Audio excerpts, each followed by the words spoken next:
Hello students, कैसे हैं आप सब लोग। उम्मीद करती हूँ सब अच्छे होंगे और स्वस्थ होंगे।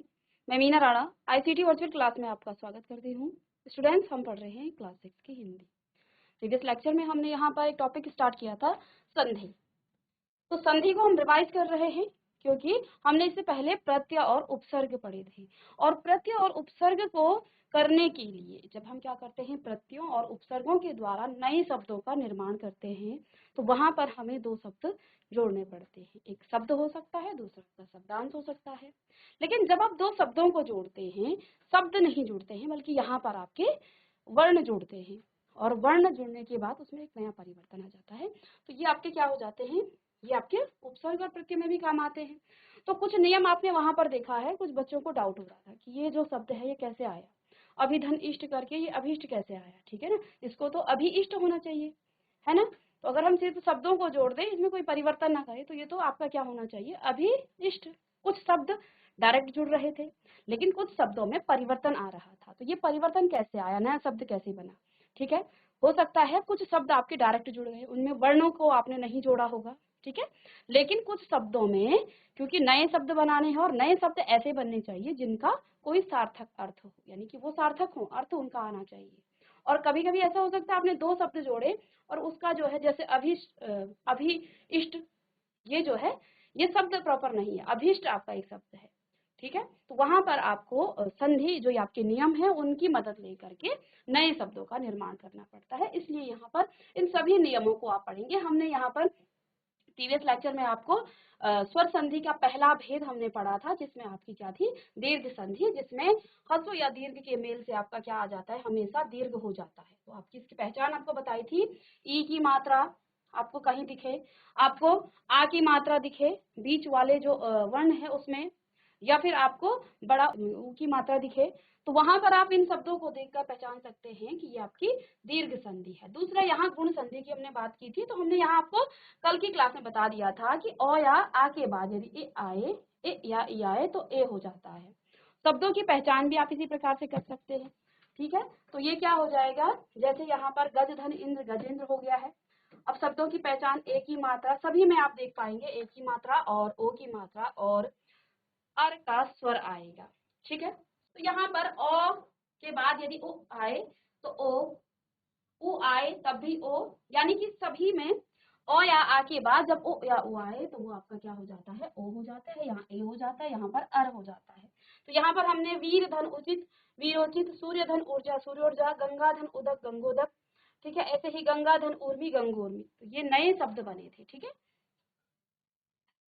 चलिए अब जैसे यहाँ वीर धन उचित, आप कहेंगे कैसे आ गया वीरोचित, इसको आपको नोट में बताया जाएगा। देखिए वीरोचित कैसे हुआ है, इसको यहाँ पर आप समझ लीजिएगा।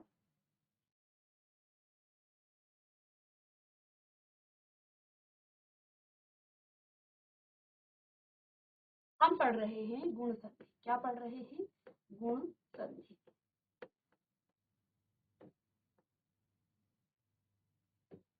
ठीक है, पहला नियम आपने गुण संधि में क्या पढ़ा है कि यदि अ या आ के बाद यानी कि उसमें जोड़ देंगे, क्या आ जाए, ए आए अथवा ई आए, तो ये आपका क्या हो जाता है, ए हो जाता है। दूसरा नियम आपने पढ़ा कि अ या आ के बाद यद्यपि क्या आ जाए, उ या उ आए, वो आपका ओ हो जाता है।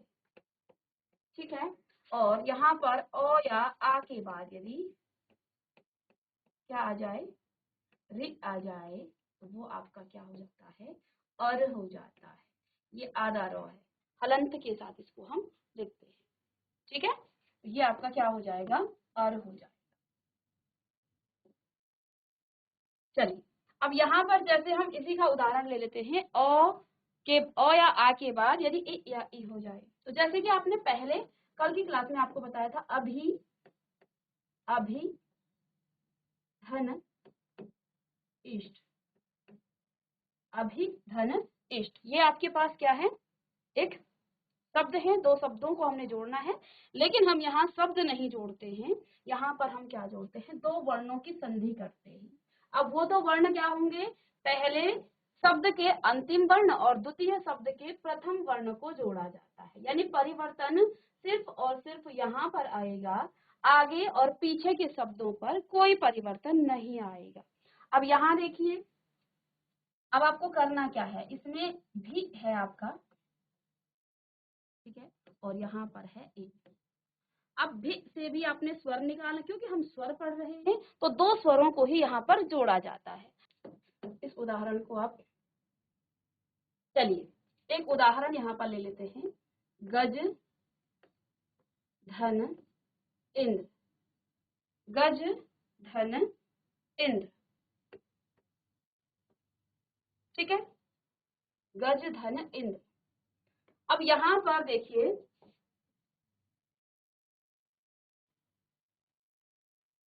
हमने दो वर्णों को जोड़ना है, संधि कर रहे हैं हम, किसकी, गज धन इंद्र की। अब जब दो शब्दों को जोड़ा जाता है तो संधि होती है प्रथम शब्द के अंतिम वर्ण और द्वितीय शब्द के प्रथम वर्ण की, ठीक है। तो इन दोनों की संधि होती है यहाँ पर।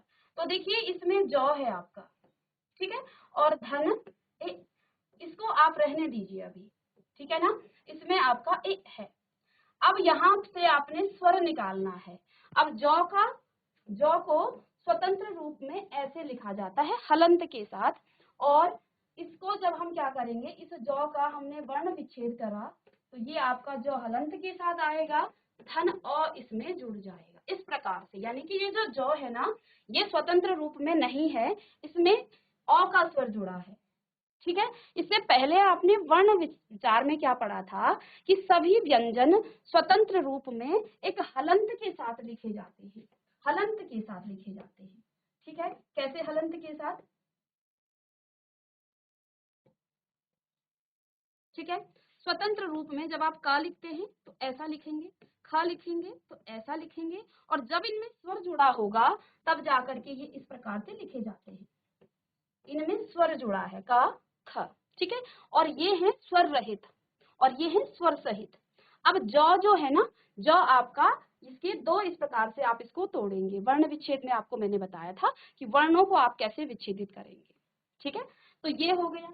अब क्योंकि यहाँ पर जौ है, इस जौ से हमने स्वर निकालना। हमने क्या कहा है, अ या आ के बाद यदि ए या ई आए तो वो ए हो जाता है, ठीक है। तो अब यहाँ पर देखिए, ये जौ है आपका, ठीक है। अब इस जौ से आपने स्वर को अलग निकाल दिया, और यहाँ पर है आपका अ, क्योंकि हमने कहा ये जौ स्वतंत्र नहीं है, ये अभी स्वर सहित है, इसको हमने स्वर अलग कर देना है। तो यहाँ पर आपका अ आ गया है, धन यहाँ पर ए। और अभी आपने नियम क्या पढ़ा है, नियम क्या पढ़ा है। अब यदि हम इस नियम को डिटेल में लिखें इसको, तो यहाँ पर क्या हो जाएगा, अ धन ए, ये भी आपका हो जाएगा ए। अ के बाद यदि क्या आ जाए, बड़ी ई आ जाए तब भी वो ए हो जाता है। आ के बाद यदि ई आए तो वो आपका ए हो जाता है। इसी प्रकार से आ के बाद यदि बड़ी ई आए तब भी वो आपका ए हो जाता है। तो ये जो मैंने आपको यहाँ शॉर्ट में लिखाया है, ये मैं पहले लिखा चुकी हूँ आपको। तो इस नियम को आप ऐसे लिख सकते हैं कि अ या आ के बाद ए या ई कुछ भी आए वो हमेशा ए हो जाता है। अब नियम को यहाँ पर हमने देखना है, ठीक है। क्या आया है, दो स्वर जुड़े हैं यहाँ पर, दो स्वर जुड़े हैं, ठीक है। अ या आ के बाद ए आए तो वो ए हो जाता है। तो ये तो जौ है हलंत के साथ, धन इसमें आपने ए जोड़ा, ठीक है। इन दोनों के मेल से यहाँ पर ए बन गया। ये हमने ये नियम पढ़ा था, ठीक है, गुण संधि में, ठीक है। अब देखिए फिर इस झलंत के साथ, देखिए किसी भी व्यंजन के साथ, क के साथ यदि आप अ जोड़ेंगे तो ये आपका क हो जाएगा, ठीक है। क के साथ, इस हलंत के साथ, इसके साथ आ जोड़ेंगे तो ये आपका का हो जाएगा। और यहाँ पर क्या है, इसमें ए है, जौ है ये, ठीक है। तो जौ के साथ, ये हलंत के साथ है, धन ए इसमें जोड़ेंगे तो ये आपका जे हो जाएगा, हो जाएगा। यानी कि अब यहाँ पर भी हम क्या लिख सकते हैं, इन दोनों को जोड़ने के बाद यहाँ आपके पास जे हो गया है, ठीक है। संधि करी आपने यहाँ पर दो वर्णों के बीच संधि। अब इसको हम पहले तो डिटेल में ऐसे समझेंगे, बाद में जब आपको समझ में आ जाएगा तो इसको हम फिर डायरेक्ट कर लेंगे। सीधे हम किसी भी वर्ण से हम स्वर निकालेंगे और दोनों स्वरों को जोड़ देंगे स्वर संधि में।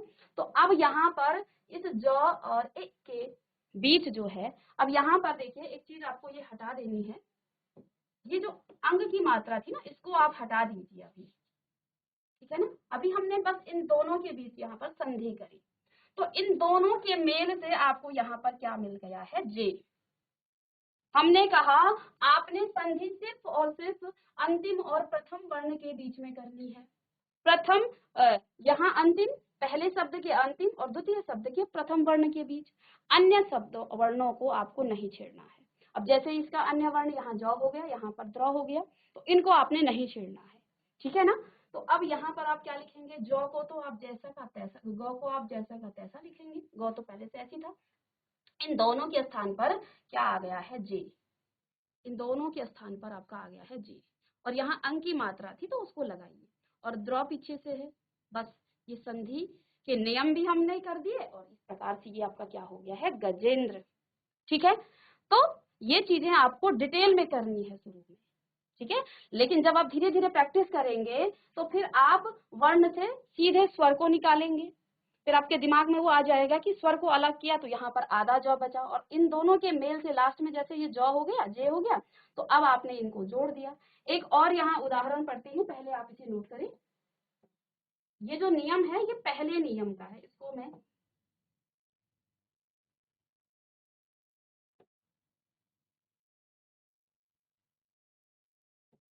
इसको आप चाहें तो लिख सकते हैं, ये पहला नियम है इसको डिटेल में हमने इस प्रकार से लिखना है, ठीक है।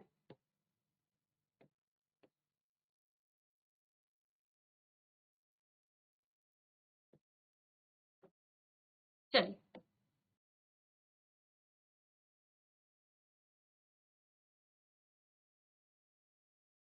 चलिए एक दूसरा शब्द यहाँ ले लेते हैं, दो वर्णों को यहाँ पर जोड़ते हैं। ये आपका पहला है, यहीं पर हम दूसरा ले लें, सोम धन ईश। इन दोनों को जोड़ना है, इन दोनों की संधि करनी है, सोम धन ईश। चलिए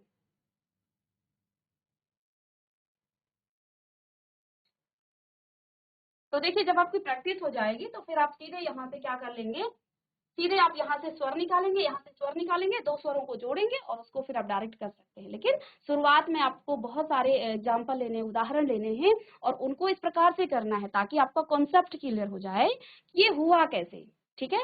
नियम तो आपने पढ़ लिए, ठीक है। अब यहाँ पर देखिए हमने क्या कहा, जब भी हम संधि करते हैं तो हम दो शब्दों की प्रथम शब्द के अंतिम वर्ण और द्वितीय शब्द के प्रथम वर्ण को जोड़ते हैं। तो यहाँ पर अंतिम वर्ण म है और यहाँ पर ई है, तो यानी कि परिवर्तन यहीं पर आएगा, आगे और पीछे इनमें कोई परिवर्तन नहीं करेंगे हम। अब यही संधि होती है, ठीक है। अब देखिए यहाँ पर म, अब मैं यह चाहूँ तो यहाँ से पहले अ ही निकाल दूं, लेकिन अभी आपको समझाने के लिए पूरा ही म में जोड़ देती हूँ, म धन ई। लेकिन हमने यहाँ स्वर संधि पढ़ रहे हैं, हमने क्या कहा, जब दो स्वरों को आपस में जोड़ करके उस शब्द में परिवर्तन आता है तो तब हम उसे क्या कहते हैं, स्वर संधि कहते हैं, और ये स्वर संधि का ही भेद है, गुण संधि। तो अब यहाँ पर आप देखिए ये मो है, ठीक है। इस मो से मैं अ को अलग निकाल दूं, अ को अलग कर दूं, ठीक है। तो ये मो इस प्रकार से और धन अ हो गया, और ई तो इसमें जुड़ ही रहा था पहले से ही, ठीक है। अब यहाँ हमने क्या पढ़ा है कि अ के बाद, इसको आप छोड़िए, अ के बाद क्योंकि ये दो स्वर हैं, दोनों ही स्वर हैं, ये अ है और ये ई है, अ के बाद यदि बड़ी ई भी आए तब भी वो ए हो जाता है। अर्थात अब इन दोनों को जोड़ने के बाद आपको यहाँ पर क्या मिलेगा, ए मिलेगा, ठीक है। और ए में, म में आपने कोई परिवर्तन नहीं करना है, ठीक है। म में आपने कोई अभी इसको नहीं छेड़ना है क्योंकि अभी तो हम दो स्वरों को जोड़ रहे हैं, तो यहाँ पर हो जाएगा ए, ठीक है। अब कोई भी आपके पास क्या है, कोई भी व्यंजन है स्वतंत्र अवस्था में, और उसके साथ कोई स्वर जुड़ रहा हो तो स्वर की मात्रा जुड़ती है। ये हमने वर्ण विचार में डिटेल में आपको पढ़ाया है कि किसी भी व्यंजन जो स्वतंत्र रूप में है उसके साथ यदि कोई स्वर जुड़ रहा है तो आप उसकी मात्रा को जोड़ते हैं। तो यहाँ पर जुड़ेगी ए की मात्रा। ठीक है, मात्राएं कैसी होती हैं ये भी आपको बताया था। तो अब मो में आप जो ये स्वर रहित है इसमें आप स्वर जोड़ेंगे, वो भी ए का स्वर, और स्वर जब जुड़ता है तो स्वर की मात्रा जुड़ती है। तो यहाँ पर हो जाएगा में। ठीक है, ठीक है। अब आपको यहाँ पर करना क्या है, इन दोनों के स्थान पर में लिखना है, बस ये हो गई संधि। और जब आपकी प्रैक्टिस हो जाएगी धीरे धीरे तो फिर आप इसे बहुत जल्दी कर लेंगे। ठीक है, तो ये हो जाएगा सोमेश। चलिए इसको भी आप नोट डाउन कीजिएगा।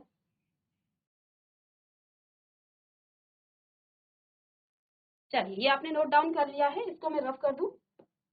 चलिए तो ये गज धन इंद्र आपका गजेंद्र हो गया है। कैसे हुआ ये आप नियम यहाँ पढ़ चुके हैं। ठीक है, तो यहाँ पर हमें ये छोटी छोटी चीजें देखनी है, हमें सिर्फ मोटा मोटा नहीं देखना है, इसको रटना नहीं है कि सोम धन ईज आपका सोमेश होता है। ये रटोगे तो आप हमेशा धोखा खाओगे। आपको नियम देखने हैं और नियम को कैसे आप लागू करते हैं ये चीजें आप बार बार नहीं लिखोगे। अभी आप शुरुआती दौर में कुछ उदाहरण कीजिएगा, बाद में जब आपको अच्छी प्रैक्टिस हो जाएगी तो फिर आप देखेंगे अपने माइंड में ही आप कर लेंगे कि इसमें अ का स्वर है, इसमें ई का स्वर है, और अ और ई आपका ए होता है, और यहाँ पर जब हमने इसे स्वर निकाला तो ये आधा मौ इस प्रकार से हलंत के साथ बच जाएगा। ए आपका हुआ है तो ए की मात्रा लगेगी तो ये आपका में हो जाएगा। तो आप बिल्कुल जो है 5 सेकंड में इसको आप सॉल्व कर सकते हैं, लेकिन इसके लिए आपको पहले प्रैक्टिस करनी पड़ेगी इस प्रकार से। ठीक है, इसको हमने रटना नहीं है। कई बच्चे क्या करते हैं, सोम धन ई सोमेश होता है, गज धन इंद्र गजेंद्र होता है और इसको रटते हैं। तो रटने से वो जो है कॉन्सेप्ट हमारा क्लियर नहीं हो पाता है कि कैसे हम इसकी संधि कर रहे हैं, कौन सा नियम लागू हो रहा है। ठीक है, जब यहाँ पर जो था तो और आगे शब्द आएंगे वहां पर आपको इसी के साथ क्लियर कराते रहेंगे। तो चलिए तो इसको आप रफ कीजिएगा, इसको नोट डाउन करना है आपने।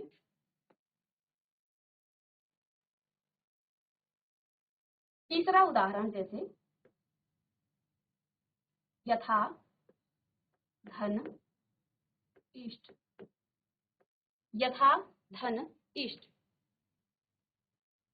चलिए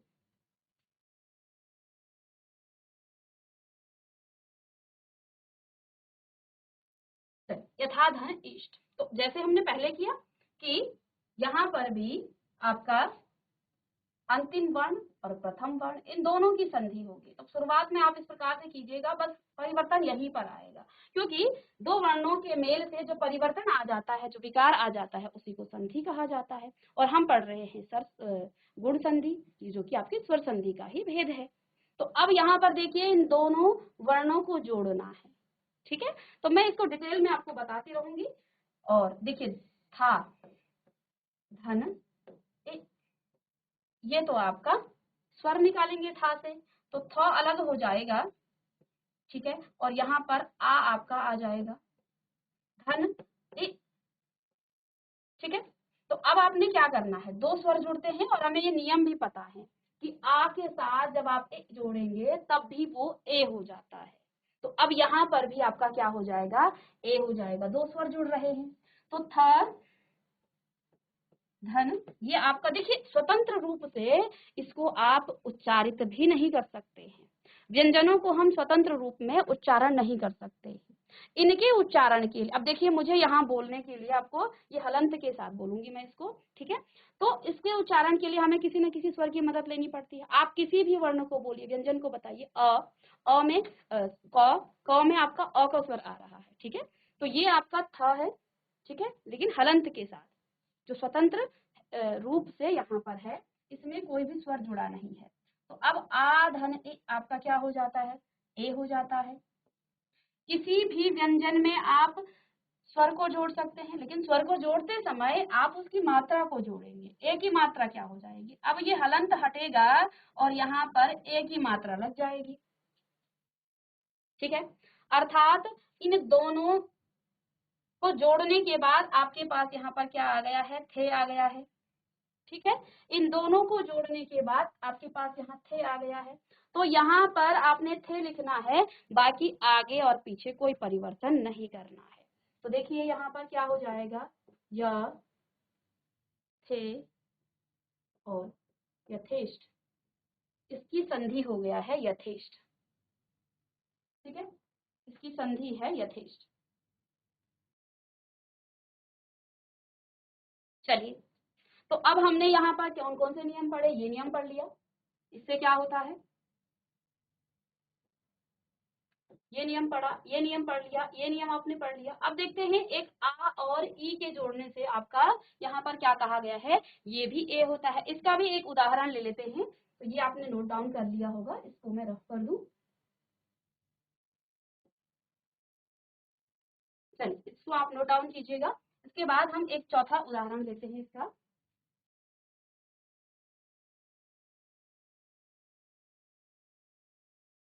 लंका धन ईश, लंका धन ईश, ठीक है। तो इन दो शब्दों को जोड़ना है। तो आप जानते हैं, दो शब्दों को जोड़ने के लिए प्रथम शब्द के अंतिम वर्ण और द्वितीय शब्द के प्रथम वर्ण को ही हम जोड़ेंगे। परिवर्तन यहीं पर आएगा, ठीक है, इसी में परिवर्तन आएगा। तो देखिए, इसको मैं डायरेक्ट यहाँ लिख रही हूँ। अभी मैं स्वर पहले नहीं निकाल रही, क्योंकि अभी हमें पहले इसकी प्रैक्टिस करनी है। जब प्रैक्टिस हो जाए तो फिर आपको ये का लिखने की आवश्यकता नहीं है, आप सीधे यहाँ से आ का स्वर निकालेंगे। तो क में आ का स्वर जुड़ा हुआ है, और अब इस आ के स्वर को हम अलग निकाल देंगे। जब इसको अलग निकालेंगे तो ये पूरा पूरा आ हो जाएगा, क्योंकि मात्रा के रूप में जुड़ते हैं स्वर, ठीक है ना। तो रिवर्स होता है ये प्रोसेस। यहाँ पर जब इसकी मात्रा को हटाएंगे तो आ जाएगा, और जोड़ेंगे तो सिर्फ मात्रा जुड़ेगी, ठीक है। तो इसमें आपने फिर ई जोड़ना है, दो स्वर जुड़ रहे हैं यहाँ पर, आ धन ई। और अभी नियम आपने क्या लिखा, आ और ई को जोड़ने के बाद भी आपके पास ए ही आता है, ठीक है ना। तो अब इसमें आप यहाँ पर इसको छोड़िए, इसको मत छिड़िए, और यहाँ पर आपका फिर से ए हो जाए। और किसी भी व्यंजन में जो स्वर रहित है उसमें आपने कोई स्वर जोड़ा तो स्वर की मात्रा जुड़ती है, अर्थात अब हलंत हटेगा और यहाँ पर के हो जाएगा। तो आप देख पा रहे हैं, इन दोनों को जोड़ने के बाद यहाँ पर के हो गया है। तो अब आपने ये नहीं लिखना है, इसके स्थान पर आपको के लिखना है। तो इसका संधि क्या हो जाएगी, लंका लंकेश, इसकी संधि हो जाएगा। लंग तो पहले से था, और यहाँ पर आपको के लिखना है, और श भी आपका पहले से था, ठीक है। तो लंकेश, इसका संधि करने के बाद यहाँ पर आपका आ गया है, ठीक है। चलिए, तो ये आपको समझ में आ गया है। तो अब हम दूसरे नियम की तरफ बढ़े, और साथ में इनके उदाहरण भी करेंगे ताकि आपको समझ में आएंगे। तो अब आपने करना क्या है, आपने इस प्रकार के शब्दों को जोड़ना है, और फिर उनके क्या लिखने हैं, इस प्रकार से जो डिटेल में मैंने आपको बताया यहाँ पर, इनको आपने लिखना है। तो मैं आपको कुछ शब्द होमवर्क के लिए देती हूँ, ये आपने नोट डाउन कर लिया है। तो आपने घर में इनकी प्रैक्टिस करनी है, ये आपका गृह कार्य है, ठीक है। शुभ धन इच्छा, शुभ धन इच्छा, शुभ इच्छा।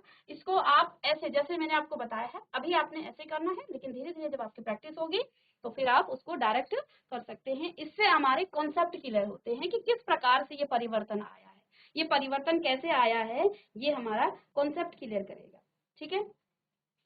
दूसरा है परम धन ईश्वर, परम धन ईश्वर। इन दोनों को जोड़ने के बाद ये आपने इस प्रकार से लिखने हैं, परम धन ईश्वर। इसी प्रकार महाधन, महाधन इंद्र, ठीक है। और कमला धन ईश्वर, इसमें आपको सभी मिल जाएंगे नियम। यहाँ देखिए, अगर आप डायरेक्ट, अगर थोड़ा सा आपको समझ में आया है तो डायरेक्ट आप देख सकते हैं, भ में अ का स्वर है, और इ तो ये है ही, अ धन इ क्या होता है, म में अ का स्वर है, यहाँ पर आपका अ धन ई आ गया है, इसमें आ का स्वर है, आ धन ई, ऐसे ही आ धन ई। तो सभी नियम आ गए हैं, ये आपको होमवर्क करना है, ठीक है ना। तो इस प्रकार से हम जो है गुण संधि का जो पहला नियम है ये हमने किया। नेक्स्ट क्लास में हम क्या करेंगे, यहाँ पर जो आपका दूसरा नियम है इसको मैं डिटेल में लिख दूं, बाकी हम इसको नेक्स्ट क्लास में इसके उदाहरण इसी प्रकार से करेंगे। तो दूसरा नियम क्या है, क्या कहता है दूसरा नियम, कि यदि अ या आ के बाद क्या आ जाए, ओ या उ आए, तो ये भी ओ बनाता है। अब डिटेल में लिखें तो क्या है इसका मतलब कि अ धन ओ करें तो ओ हो जाएगा, साथ में अ के बाद बड़ा उ आए तब भी आपका ओ हो जाएगा, आ के बाद आपका क्या आ जाए, ओ आ जाए तब भी ओ हो जाएगा, और आ के बाद यदि आपका उ आए तब भी आपका ओ हो जाता है। शब्दों की पहचान भी इन नियमों से की जा सकती है, यानी कि डायरेक्ट आप शब्दों को देख करके आप उसको पहचान सकते हैं कि ये स्वर संधि का कौन सा भेद है, ठीक है ना। तो डायरेक्ट आप शब्दों को देखकर पहचान सकते हैं, क्योंकि हमें नियम और कॉन्सेप्ट क्लियर है, तो फिर यहाँ से आपके बहुत सारे फायदे होते हैं, ठीक है ना। तो कॉन्सेप्ट पर करना है हमें काम, तो इसको आप लिख लीजिएगा, इसके उदाहरण हम नेक्स्ट क्लास में डिस्कस करेंगे। तो बच्चों मैं उम्मीद करती हूँ आपको समझ में आया होगा। मिलते हैं नेक्स्ट लेक्चर में, तब तक के लिए thank you and have a nice day.